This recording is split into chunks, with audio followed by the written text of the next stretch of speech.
Welcome to সামিমস English teaching classes. আজকে আমি দুটো প্রিপোজিশনের ইউজ বলবো। একটা হচ্ছে নাম্বার 1 বিসাইড, BESIDE, বিসাইড মানে পাশে। এক্সাম্পল, আমার পাশে বসো, সিট বিসাইড মি। বা নদীর পাশে একটা গাছ আছে, there is a tree beside the river, there is a tree beside the river. Besides, BESIDES, ছাড়াও। এক্সাম্পল, যেমন মনে করো, সে বাংলা ছাড়াও ইংরাজি জানে, he knows English besides Bengali.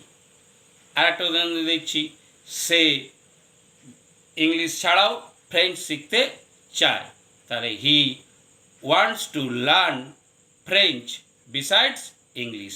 যদি ভিডিওটা ভালো লাগে তাহলে লাইক করো, শেয়ার করো।